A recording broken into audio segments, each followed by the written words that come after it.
We got some breaking news related to the ATF. Many of you have asked on a daily basis about, hey, what's the ATF's deal with the pistol brace rule change?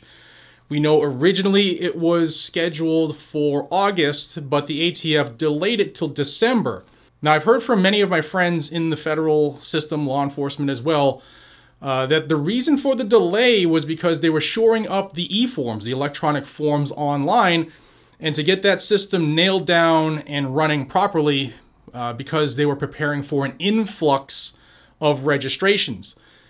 Now, that is consistent with what the ATF has been saying, that they are considering these AK-AR pistols and the like, anything with a pistol, a stabilizing brace. Now they're considering them as short-barreled rifles and thus should be registered under the NFA and have the person pay the applicable $200 tax. I hear you. I hear you. I'm not going there. I'm just reporting on this part right here. So the reason the ATF obviously wanted to do this was because of influx of money, number one, and B, to register up to 20 to 40 million firearms that have pistol brace stabilizers on them. That's the estimate, between 20 and 40 million firearms. Do the math real quick, times $200. But the bigger thing, the ATF wanted a registration. You know, they already have registrations, they just want to add to it. And also, if you're not familiar with what, like, NFA firearm requirements, if you have an SBR and SBS, you have to basically, you have to apply for approval in order to bring that firearm across state lines. A lot of people don't know that unless they're actually, you know, owners of that stuff, or, you know, FFLs or SOTs. So I kept digging, kept asking questions, and yesterday I found out that the ATF is preparing for an amnesty period. Amnesty period meaning you're not going to have to pay the $200 tax stamp, but you're still going to have to be required to register that pistol-braced firearm as an SBR. And here's the document to prove that finally. So this is the document the ATF filed, and I'll go through this real quick, but there's really one section here that pertains, or that really will drive this home. The beginning here goes over the Form 1 and how it's required for people who want to make and register a firearm.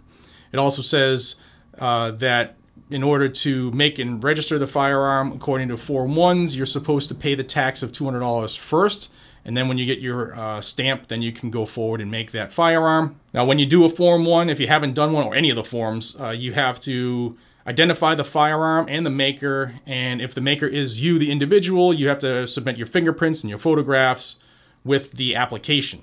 The ATF here is requesting approval to make the following changes to the layout and overall design of the ATF Form 1 as part of this regularly scheduled renewal, and here's where it gets interesting.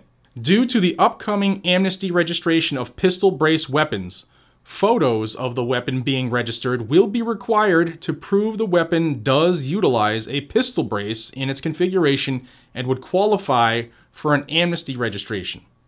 Now, in 1968, the ATF did a machine gun amnesty when they were putting forth the NFA and affecting machine guns.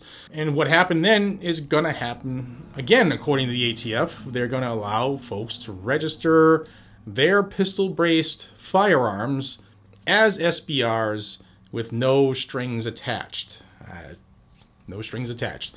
I just wanted to bring this to your attention. I got this last night. Thank you to those people who got me the information. And that's the latest on the pistol stabilizing brace rule coming up with the ATF. And as of right now, December is the target date for this. So keep in mind that the ATF, are changing their mind again, changing the rules, which will be a de facto law. And they don't have the ability to make law, but they're changing the rules again to make your pistol stabilized AK pistol, AR pistol, and the like an SBR. Just like that, because King Biden has told them to do so. Let me know what you think down below. When I hear more about this, and I will bring it to you, and all you gotta do is subscribe to the channel down below. I put forth information every single day, hashtag no days off, oftentimes multiple times a day. So if you want the information regularly, obviously subscribe to the channel, toggle the bell notification to all notifications. It's supposed to tell you when I put out new information or go live. And also like the video and share it so more people get the information to break that YouTube algorithm that holds back information on the Second Amendment. And with that, be safe, stay vigilant, and carry a gun to keep you, your friends, your family, your community safe. I look forward to seeing you on the next one here on Guns and Gadgets. Take care.